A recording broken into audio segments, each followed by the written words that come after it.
ओम शांति। 11 दिसंबर 2025। आज की अनमोल मधुर महावाक्य।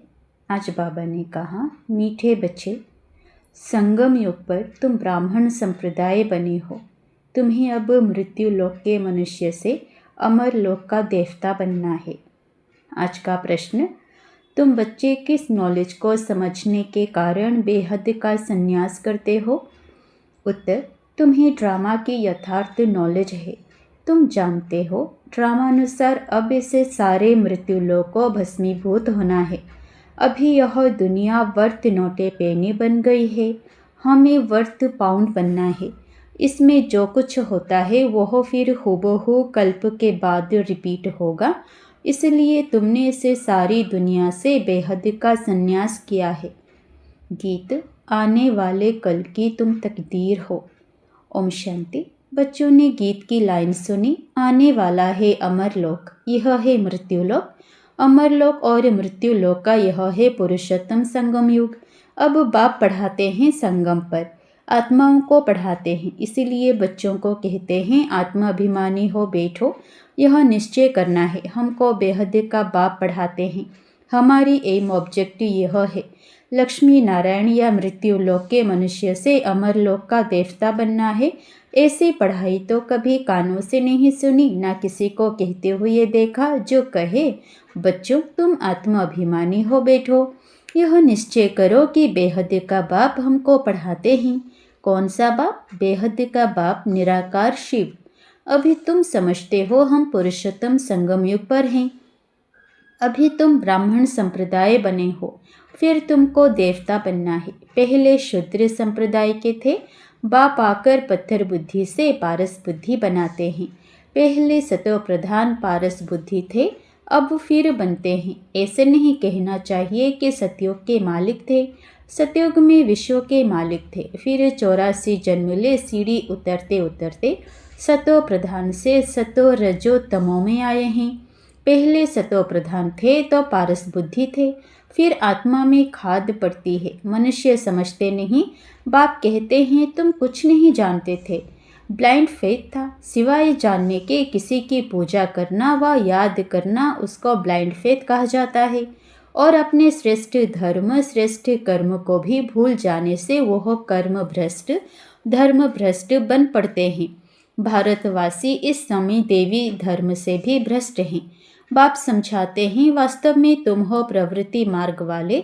वही देवताएं जब अपवित्र बनते हैं तब देवी देवता कह नहीं सकते, इसलिए नाम बदल हिंदू धर्म रख दिया है।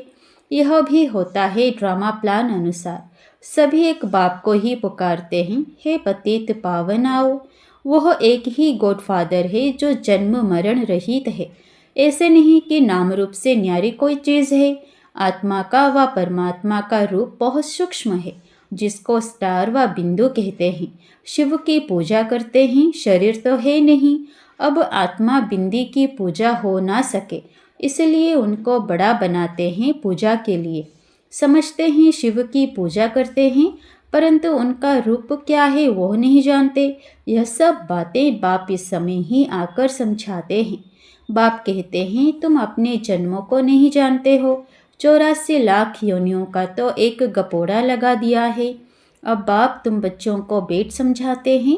अभी तुम ब्राह्मण बने हो, फिर देवता बनना है। कलयुगी मनुष्य हैं शूद्र। तुम ब्राह्मणों की एम ऑब्जेक्ट है मनुष्य से देवता बनने की। यह मृत्युलोक पति दुनिया है। नई दुनिया वह थी जहाँ यह देवी देवताएं राज्य करते थे। एक ही इनका राज्य था। यह सारे विश्व के मालिक थे।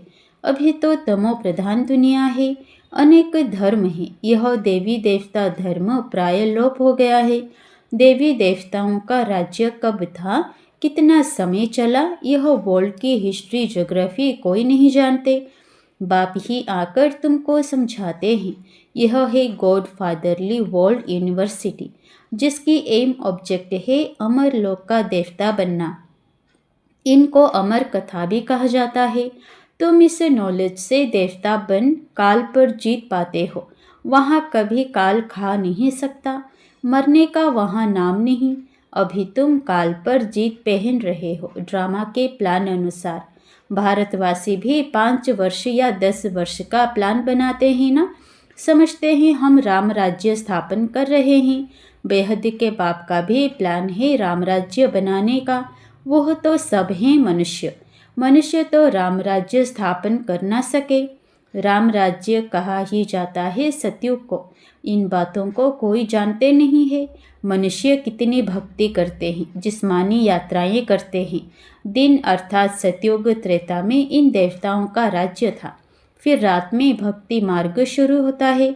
सतयुग में भक्ति नहीं होती है। ज्ञान, भक्ति, वैराग्य यह बाप समझाते हैं। वैराग्य 2 प्रकार का है। एक है हठयोगी निवृत्ति मार्ग वालों का, वह घर बार छोड़ जंगल में जाते हैं। अब तुमको तो बेहद का संन्यास करना है, सारे मृत्यु लोक का। बाप कहते हैं यह सारी दुनिया भस्मीभूत होने वाली है। ड्रामा को बहुत अच्छी रीति समझना है। जो मिसल टिक टिक होती रहती है, जो कुछ होता है फिर कल्प 5000 वर्ष बाद हूबहू रिपीट होगा। इसको बहुत अच्छी रीति समझकर बेहद का संन्यास करना है। समझो कोई विलायत जाते हैं, कहेंगे वहाँ हम यह नॉलेज पढ़ सकते हैं। बाप कहते हैं हाँ, कहाँ भी बैठे तुम पढ़ सकते हो। इसमें पहले 7 रोज का कोर्स लेना पड़ता है। बहुत सहज है। आत्मा को सिर्फ यह समझना होता है। हम सतो प्रधान विश्व के मालिक थे, तब सतो प्रधान थे, अब तमो प्रधान बन गए हैं। 84 जन्मों में बिल्कुल ही वर्थ नोटे पेनी बन पड़े हैं। अब फिर हम पाउंड कैसे बने? अब कलयुग है, फिर जरूर सतयुग होना है। बाप कितना सिंपल समझाते हैं। 7 दिन का कोर्स समझना है। कैसे हम सतो प्रधान से तमो प्रधान बने हैं। काम चिता पर बैठे तमो प्रधान बने हैं। अब फिर ज्ञान चिता पर बैठे सतो प्रधान बनना है। वर्ल्ड की हिस्ट्री ज्योग्राफी रिपीट होती है, चक्र फिरता रहता है ना। अभी है संगम युग, फिर सतयुग होगा। अभी हम कलयुगी विशेष बने हैं, सो फिर सतयुगी वाइसलेस कैसे बने? उसके लिए बाप रास्ता बताते हैं। पुकारते भी हैं हमारे में कोई गुण नहीं है, अब हमको ऐसा गुणवान बनाओ। जो कल्प पहले बने थे उन्हों को ही फिर बनना है। बाप समझाते हैं पहले पहले तो अपने को आत्मा समझो। आत्मा ही एक शरीर छोड़ दूसरा लेती है। अभी तुमको देही अभिमानी बनना है। अभी ही तुम्हें देही अभिमानी बनने की शिक्षा मिलती है। ऐसे नहीं तुम सदैव देही अभिमानी रहेंगे, नहीं। सतयुग में तो नाम शरीर के रहते हैं। लक्ष्मी नारायण के नाम पर ही सारी कारोबार चलती है। अभी है संगम युग, जबकि बाप समझाते हैं तुम अशरीरी आए थे, फिर अशरीरी बन वापस जाना है। अपने को आत्मा समझ बाप को याद करो।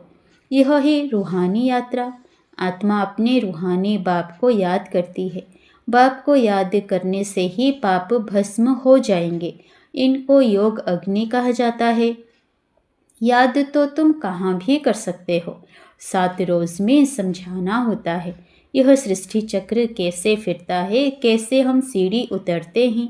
अब फिर इस एक ही जन्म में चढ़ती कला होती है। विलायत में बच्चे रहते हैं, वहाँ भी मुरली जाती है। यह स्कूल है ना, वास्तव में यह है गॉड फादरली यूनिवर्सिटी। गीता का ही राजयोग है, परंतु श्री कृष्ण को भगवान नहीं कहा जाता। ब्रह्मा विष्णु शंकर को भी देवता कहा जाता है। अभी तुम पुरुषार्थ कर फिर सो देवता बनते हो। प्रजापिता ब्रह्मा भी जरूर यहाँ होगा ना। प्रजापिता तो मनुष्य है ना। प्रजा जरूर यहाँ ही रची जाती है। हम सो का अर्थ बाप ने बहुत सहज रीति समझाया है। भक्ति मार्ग में तो कह देते हम आत्मा सो परमात्मा, इसलिए परमात्मा को सर्वव्यापी कह देते। आप कहते हैं सब में व्यापक है आत्मा, मैं कैसे व्यापक होऊंगा? तुम मुझे बुलाते ही हो, हे पतित पावन आओ, हमको पावन बनाओ। निराकार आत्माएं सब आकर अपना अपना रथ लेती हैं। हर एक अकाल मूर्त आत्मा का तख्त है। यह तख्त कहो अथवा रथ कहो, बाप को तो रथ है नहीं, वह निराकार ही गाया जाता है। न सूक्ष्म शरीर है, न स्थूल शरीर है। निराकार खुद रथ में जब बैठे तब बोल सके। रथ बिगर पतितों को पावन कैसे बनाएंगे? बाप कहते हैं मैं निराकार आकर इनका लोन लेता हूँ, टेम्पररी लोन लिया है। इनको भाग्यशाली रथ कहा जाता है। बाप ही सृष्टि के आदि मध्य अंत का राज बताए तुम बच्चों को त्रिकालदर्शी बनाते हैं और कोई मनुष्य यह नॉलेज जान नहीं सकते। इस समय सब नास्तिक हैं, बाप आकर आस्तिक बनाते हैं। रचयिता रचना का राज बाप ने तुमको बताया है। अब तुम्हारे सिवाय और कोई समझा ना सके। तुम ही इस ज्ञान से फिर यह इतना ऊंच पद पाते हो। यह ज्ञान सिर्फ अभी ही तुम ब्राह्मणों को मिलता है। बाप संगम पर ही आकर यह ज्ञान देते हैं। सद्गति देने वाला एक बाप ही है। मनुष्य मनुष्य को सद्गति दे ना सके। वह सब गुरु हैं भक्ति मार्ग के। सतगुरु एक ही है, उनको कहा जाता है वहाँ सतगुरु वहाँ। इनको पाठशाला भी कहा जाता है। एम ऑब्जेक्ट नर से नारायण बनने की है। वह सब हैं भक्ति मार्ग की कथाएं। गीता से भी कोई प्राप्ति नहीं होती।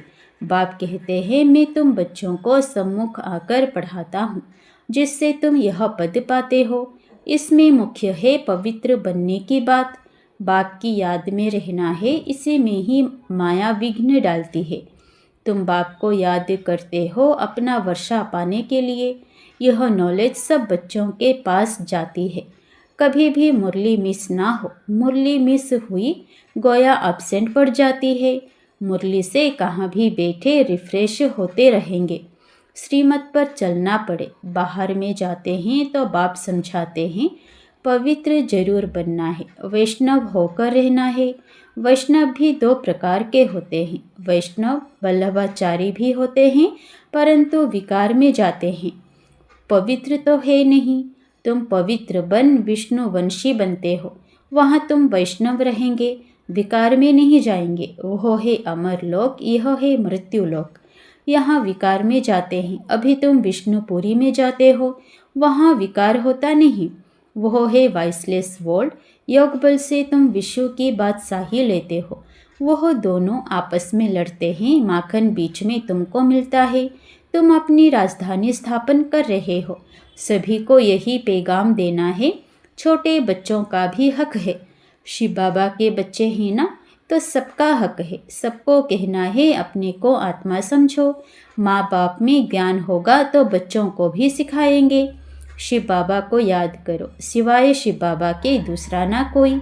एक की याद से ही तमो प्रधान से सतो प्रधान बन जाएंगे। इसमें पढ़ाई बहुत अच्छी चाहिए। विलायत में रहते भी तुम पढ़ सकते हो। इसमें किताब आदि कुछ भी नहीं चाहिए। कहाँ भी बैठे तुम पढ़ सकते हो, बुद्धि से याद कर सकते हो। यह पढ़ाई इतनी सहज है। योग अथवा याद से बल मिलता है।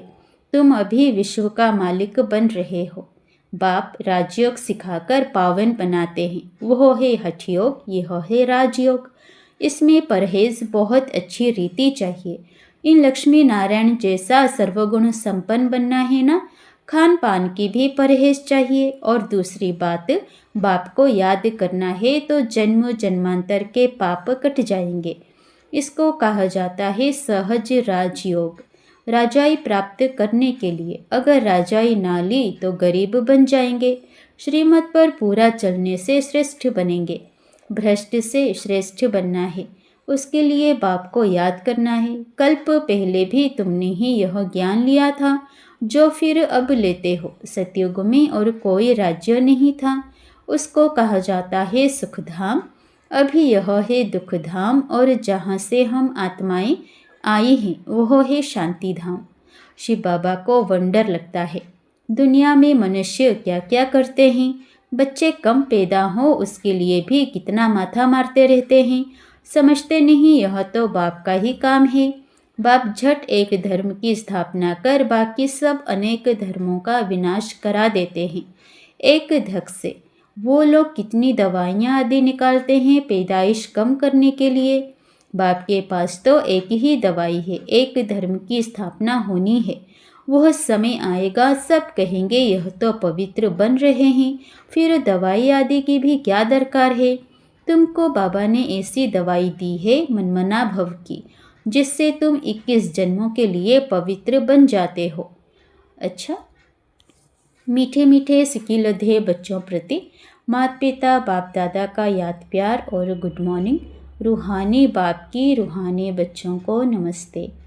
धारणा के लिए मुख्य सार। पहला, पवित्र बनकर पक्का वैष्णव बनना है। खान पान की भी पूरी परहेज करनी है। श्रेष्ठ बनने के लिए श्रीमत पर ज़रूर चलना है। दूसरे, मुरली से स्वयं को रिफ्रेश करना है। कहाँ भी रहते सतो प्रधान बनने का पुरुषार्थ करना है। मुरली एक दिन भी मिस नहीं करनी है। वरदान, स्व कल्याण के प्रत्यक्ष प्रमाण द्वारा विश्व कल्याण की सेवा में सदा सफलता मूर्त भव। जैसे आजकल शारीरिक रोग हार्ट फेल का ज़्यादा है, वैसे आध्यात्मिक उन्नति में दिल शिकस्त का रोग ज़्यादा है। ऐसी दिल शिकस्त आत्माओं में प्रैक्टिकल परिवर्तन देखने से ही हिम्मत व शक्ति आ सकती है। सुना बहुत है, अब देखना चाहते हैं। प्रमाण द्वारा परिवर्तन चाहते हैं तो विश्व कल्याण के लिए स्व कल्याण पहले सैंपल रूप में दिखाओ। विश्व कल्याण की सेवा में सफलता मूर्त बनने का साधन ही है प्रत्यक्ष प्रमाण। इससे ही बाप की प्रत्यक्षता होगी। जो बोलते हो वो आपके स्वरूप से प्रैक्टिकल दिखाई दे तब मानेंगे। स्लोगन, दूसरे के विचारों को अपने विचारों से मिलाना, यही है रिगार्ड देना। अव्यक्त इशारे। अब संपन्न व कर्मातीत बनने की धुन लगाओ।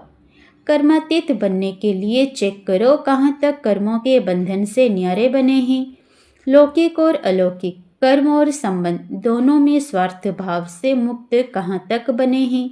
जब कर्मों के हिसाब किताब व किसी भी व्यर्थ स्वभाव संस्कार के वश होने से मुक्त बनेंगे तब कर्मातीत स्थिति को प्राप्त कर सकेंगे। कोई भी सेवा, संगठन, प्रकृति की परिस्थिति, स्वस्थिति व श्रेष्ठ स्थिति को डगमग ना करे। इस बंधन से भी मुक्त रहना ही कर्मातीत स्थिति की समीपता है। अच्छा, ओम शांति।